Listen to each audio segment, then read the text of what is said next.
24 carat maths. आज हम study करने वाले हैं NCERT class 12 chapter 3 matrices.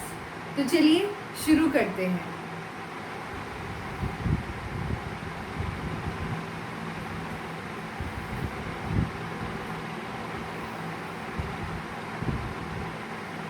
Any information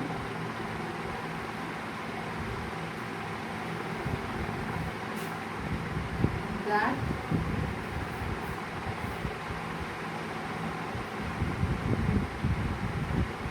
can be represented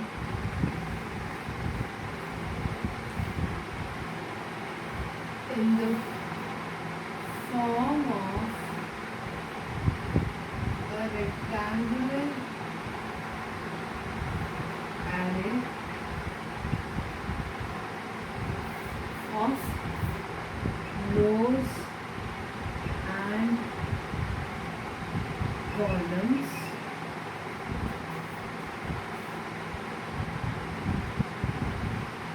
is known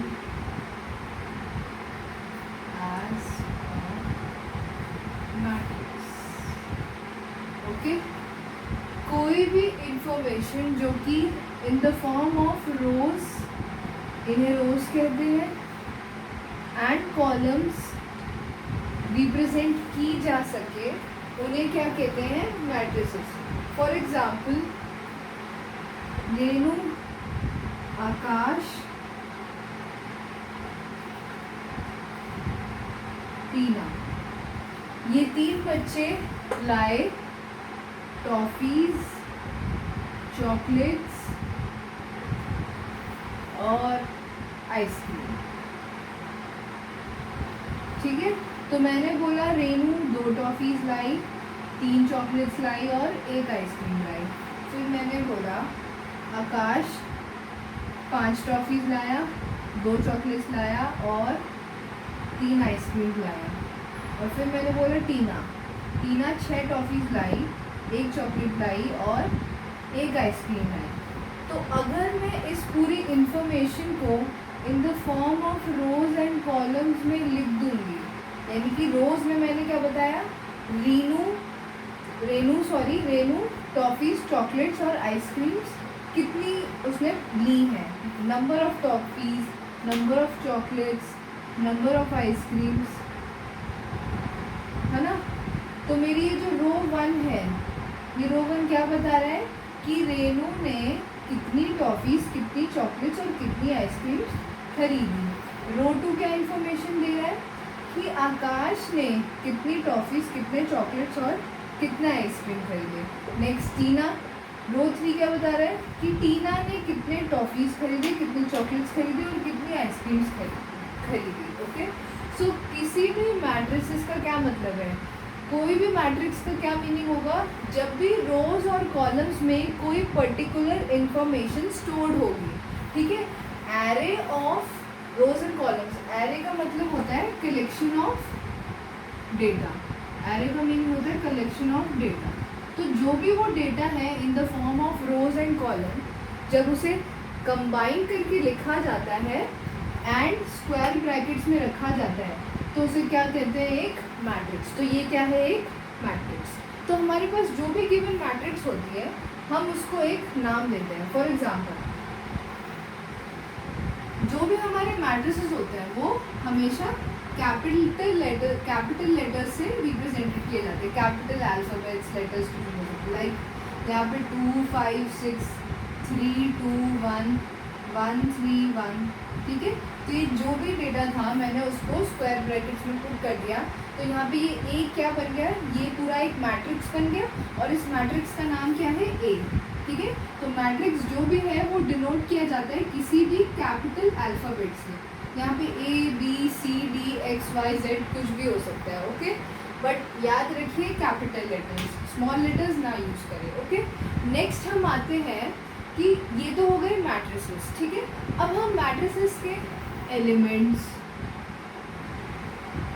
matrices के ऑर्डर, ठीक है, और मैट्रिसेस पे ऑपरेशंस क्या क्या की फॉलो होती हैं, लाइक एडिशन कैसे होता है, सब्ट्रैक्शन कैसे होता है, मल्टीप्लिकेशन कैसे होता है, हमें ये बेसिक चीज़ें जानने को मिलेंगी मैट्रिसेस के बारे में।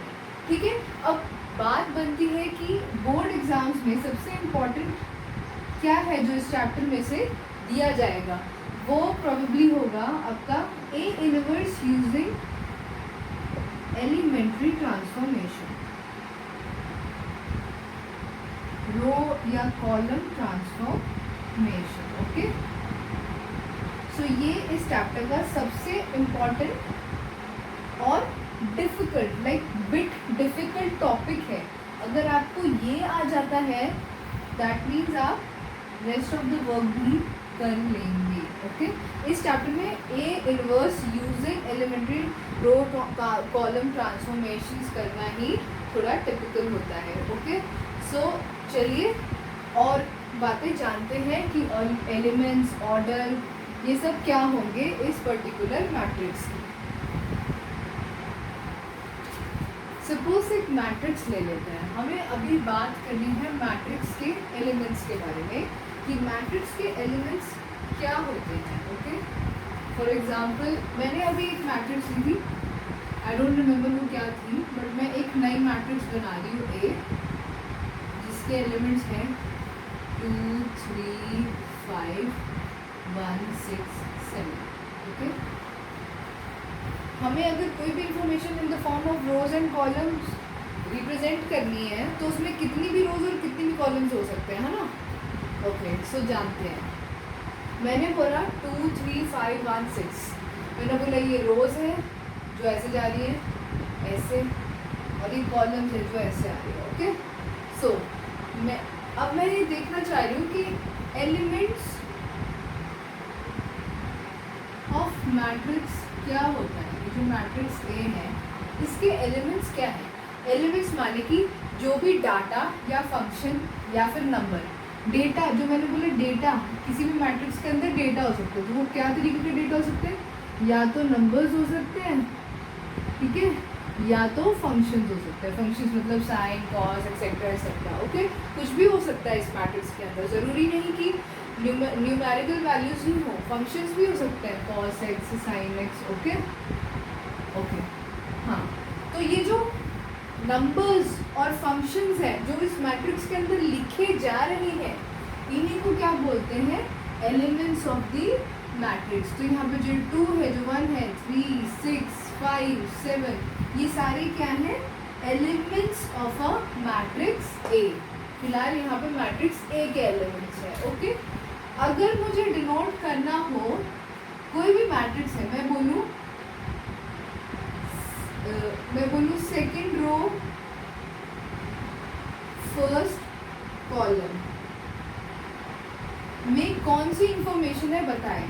ठीक है, तो अब हमें ये कैसे करना है, किसी भी मैट्रिक्स में ये होता है रो 1 जो ऐसे जा रहा है, then this is row 2 and then this is row 3।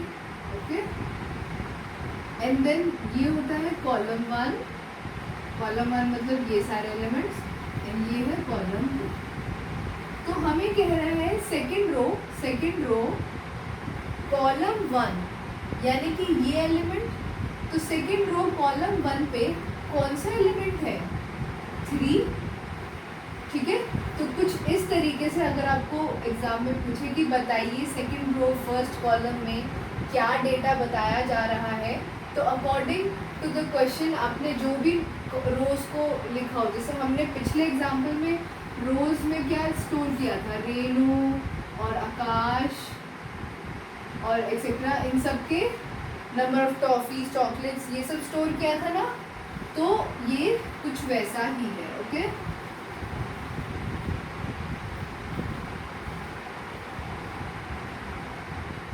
अगर मैं बोलूँ मेरे पास एक मैट्रिक्स है जिसके एलिमेंट्स है कुछ इस तरीके से, मेरे पास कोई मैट्रिक्स है ए, इसके एलिमेंट्स है sine X, cos X, minus cos X, sine x.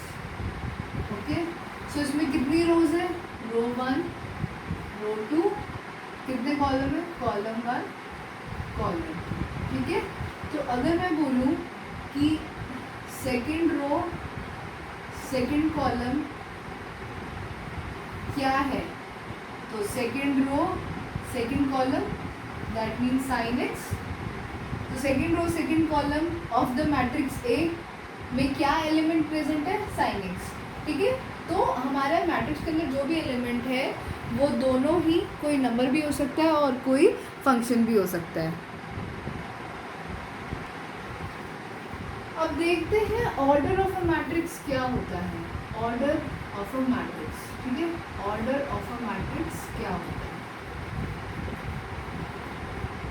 Very simple, order को हम स्टैंडर्ड फॉर्म में से बोलते हैं m इंटू एन। अब हमें जानना होगा कि ये m क्या है और ये n क्या है। तो यहाँ पे जो m होता है वो होता है नंबर ऑफ रोज, यहाँ पे जो n होता है वो है नंबर ऑफ कॉलम्स। ओके, चलिए एक एग्जांपल ले लेते हैं। सपोज मेरे पास कोई मैट्रिक्स है और मुझे उसका ऑर्डर बताना है। सपोज मेरे पास कोई मैट्रिक्स है A, मैंने बोला 5 2 3 9 8 7। तो ऑर्डर आप हमेशा यहाँ लिखते हैं छोटे से कॉर्नर में, जो भी राइट साइड का बॉटम साइड है वहाँ पे कॉर्नर में आप लिखते हैं। ऑर्डर को लिखने का तरीका भी यही है, m क्रॉस n। ओके, अब ये m की जगह क्या लिखेंगे हम, नंबर ऑफ रोज। देखिए नंबर ऑफ रोज कितने हैं इसमें, 1 2 3, इसमें 3 रोज है, देखो m की जगह क्या आ जाएगा 3। और n की जगह क्या लिखेंगे, नंबर ऑफ कॉलम्स। कॉलम्स कितने हैं 1 और 2, तो देखो यहाँ आ जाएगा 3 क्रॉस 2। तो ये जो 3 इंटू 2 है इसी को कहते हैं order, order of the matrix A। ठीक है, ऑर्डर ऑफ द मैट्रिक्स क्यों इतना इम्पोर्टेंट है, आइए देखते हैं। अगर मैंने बोला कि मुझे एक मैट्रिक्स कंस्ट्रक्ट करनी है ऑफ ऑर्डर 3 क्रॉस 2 और मुझे फिर से एक और मैट्रिक्स कंस्ट्रक्ट करनी है ऑफ ऑर्डर 2 इंटू 3, तो आप अगर बहुत ध्यान से देखेंगे तो हमें तो लगेगा कि ये सेम है, जस्ट इंटरचेंज हुआ है, बट ऐसा कुछ नहीं है। ये दोनों ऑर्डर अलग होते हैं, ये दोनों ऑर्डर डिफरेंट हैं। ठीक है, क्यों, क्योंकि पहला जो नंबर होता है दैट इज m और दूसरा जो नंबर होता है दैट इज n। m और n क्या रिप्रेजेंट करते हैं, m रिप्रेजेंट करते हैं number of rose and n represent करता है नंबर ऑफ कॉलम्स। तो अगर मैं इसको इंटरचेंज कर दूंगी और बोलूँगी ये सेम है तो ये बात गलत होगी। क्यों, क्योंकि m क्या रिप्रेजेंट कर रहा है, नंबर ऑफ रोज। यहाँ रोज 3 है और यहाँ रोज कितनी हो गई 2, तो हमारे इंफॉर्मेशन में चेंज आ गया है ना, उसको लिखने का तरीका बदल गया। दैट्स वाई जो ऑर्डर होता है, अगर आपको बोले क्या ऑर्डर 3 इंटू 2 और 2 इंटू 3 सेम है, तो बिल्कुल भी सेम नहीं है। 3 इंटू 2 का मतलब है 3 रोज एंड 2 कॉलम्स, एंड 2 इंटू 3 का मतलब है 2 रोज एंड 3 कॉलम्स। एकदम अलग तरीके से दोनों को रिप्रेजेंट किया जाएगा। ओके, चलिए कुछ थोड़े से एग्जाम्पल देख लेते हैं, ट्राई करते हैं।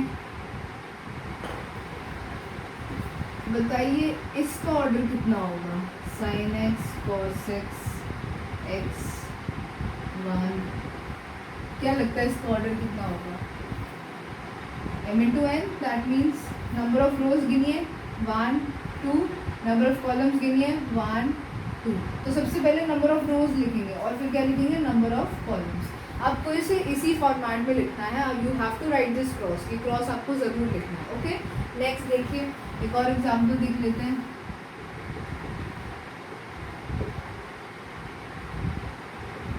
अच्छा, अब बताइए क्या होगा इसका ऑर्डर, नंबर ऑफ रोज गिनिए 1 रो 2 रो, कॉलम्स 1 2 3, तो कितना हो गया 2 cross 3 and this was 3 cross 2। तो अब दोनों में फ़र्क देख रहे हैं, कितना फ़र्क है, यहाँ पे 3 रोज हैं और यहाँ पे 3 कॉलम्स हैं। यू नो ऑपोजिट है ये इसका कहीं हद तक। नेक्स्ट देखते हैं, अगर आपके पास कोई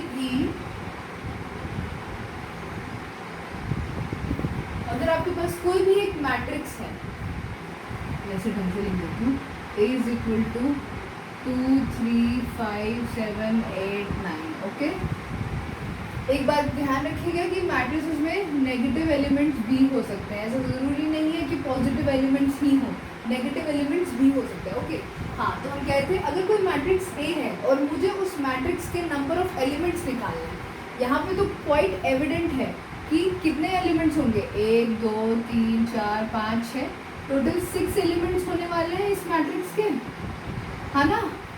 बट सपोज करिए एक बहुत बड़ी मैट्रिक्स हो और उस बड़ी मैट्रिक्स का आपको सिर्फ ऑर्डर पता हो, जैसे कि यहाँ सपोज कोई मैट्रिक्स है जिसका आपको ऑर्डर पता हो। ऑर्डर का मतलब क्या है, नंबर ऑफ रोज और नंबर ऑफ कॉलम्स पता हो। तो अगर आप सिंपली उन दोनों को मल्टीप्लाई कर दें, यानी कि अगर आप उनके ऑर्डर्स को मल्टीप्लाई कर देंगे तो आपको सीधा सीधा मिल जाएगा number of elements. For example इसका ऑर्डर देखते हैं, इसका ऑर्डर कितना है 2 3, तो 2 क्रॉस 3 इसके ऑर्डर है। तो अगर मैं इन दोनों को मल्टीप्लाई कर दूंगी 2 इंटू 3 तो मुझे मिल जाएगा 6, और नंबर ऑफ एलिमेंट्स कितने आ जाएंगे 2 इंटू 3 दैट इज 6। और अगर हम ऐसे काउंट करके भी चेक करें तो भी 6 ही आ रहा है। तो इस तरीके से हम किसी भी मैट्रिक्स का नंबर ऑफ एलिमेंट्स निकाल सकते हैं अगर हमें उसका ऑर्डर पता है तो। ओके, सो इस पर बेस्ड क्वेश्चन कैसे देगा आपको, बोलेगा कि अगर कोई मैट्रिक्स है, आपको सपोज करने को बोलेगा कि कोई मैट्रिक्स है जिसका ऑर्डर है, ऑर्डर भी नहीं बोलेगा, वो कहेगा कि एक मैट्रिक्स है, a matrix M has 24 elements. What can be the possible orders for this matrix? Okay, तो क्वेश्चन में आपको बेसिकली क्या देगा, नंबर ऑफ एलिमेंट्स देगा किसी भी मैट्रिक्स के, और बोलेगा कि इफ अगर आपको नंबर ऑफ एलिमेंट्स पता है तो डिस्कस करिए कि इसके क्या क्या ऑर्डर हो सकते हैं, क्या क्या ऑर्डर्स पॉसिबल हैं। ठीक है, तो मेरे पास क्या है 24, नंबर ऑफ एलिमेंट्स किसके बराबर है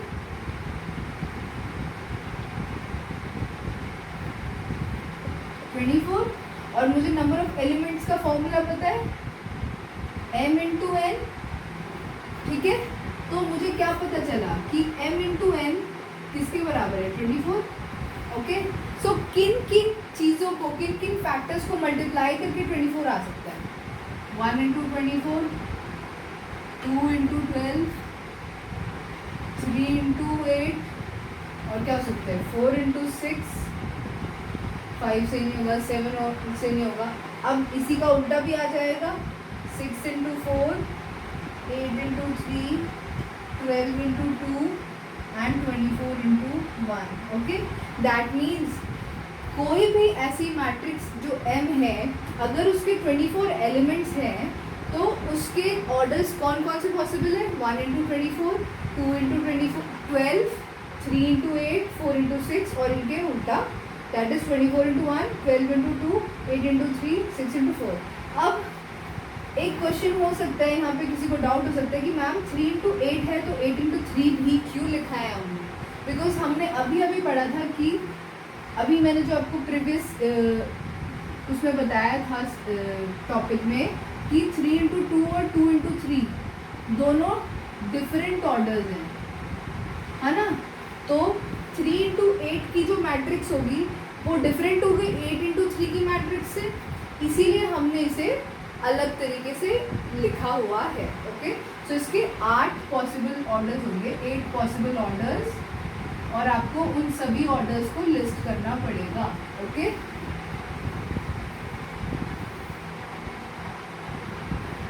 चलिए एक इम्पॉर्टेंट नोट पढ़े, ये जो पूरा चैप्टर है, इस पूरे चैप्टर में हम बेसिकली ये ज़रूर देखने वाले हैं कि हम कोई सा भी मैट्रिक्स होगा उसको इसी फॉर्म में लिखेंगे, that is AIJ square bracket and m cross n। इसका क्या मतलब है, कोई भी अगर एक मैट्रिक्स है, सपोज एग्जांपल कोई भी मैट्रिक्स A है, ठीक है, I और J का मतलब है, I मतलब रो, J मतलब कॉलम।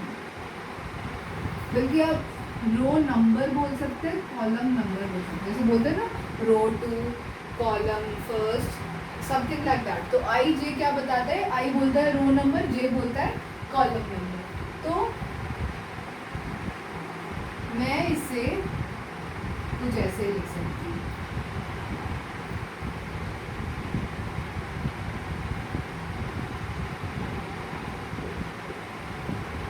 यहाँ पे जो मैंने लिखा है A11, मैंने क्या बताया, ये जो आई जे है, ये आई क्या है इसमें, रो नंबर, और जे क्या है, कॉलम नंबर। तो देखिए मैंने लिखा A11, स्मॉल ए रिप्रेजेंट करता है एलिमेंट, एंड एलिमेंट कहाँ पे, element at i and j. That means मैंने बोला A11 यानी कि element at first row and first column. So ये मेरा फर्स्ट रो है और ये मेरा फर्स्ट कॉलम है, R1 और C1 बोल सकते हैं आप। तो element at first column first row को मैंने किससे रिप्रेजेंट किया है, A11। Similarly element at first row and second column को मैंने कैसे रिप्रेजेंट करा, A12। Similarly first row and third column A13। अब अगर मुझे रो 2 में जाना है तो small a meaning element at second row and first column, second row and first column, तो that is A21। And similarly ऐसे करके ये एंडलेस नंबर ऑफ एलिमेंट्स हो सकते हैं, तो ये ऊपर भी नीचे भी कितना भी एक्सटेंड हो सकता है। ओके, जो भी आपका ऑर्डर हो उसके हिसाब से। यहाँ पे तो ऑर्डर 3x3 हो गया, बिकॉज यहाँ पे मैंने 9 एलिमेंट्स लिखे हैं, बट ये डॉट का रिप्रेजेंट कर रहा है कि ये कितने भी नंबर तक जा सकता है, तो इसीलिए मैं इसे m × n लिख देती हूँ। ठीक है, सो अगर आपको बोलता है कि फर्स्ट रो सेकंड कॉलम में कौन सा एलिमेंट है बताओ, तो आप A12 लिख के भी देख सकते हैं कि हाँ वो एलिमेंट ये होगा। सो ये थी मैट्रिसेस की डेफिनेशन, मैट्रिसेस के ऑर्डर, मैट्रिसेस के नंबर ऑफ एलिमेंट्स और मैट्रिसेस के रिप्रेजेंटेशन। अगली वीडियो में आपको बताया जाएगा कि दो मैट्रिसेस के इक्वल होने पर क्या किया जाता है और टाइप्स ऑफ मैट्रिसेस कौन कौन सी होती हैं। So do subscribe to my YouTube channel and don't forget to press the bell icon for more updates. Thank you.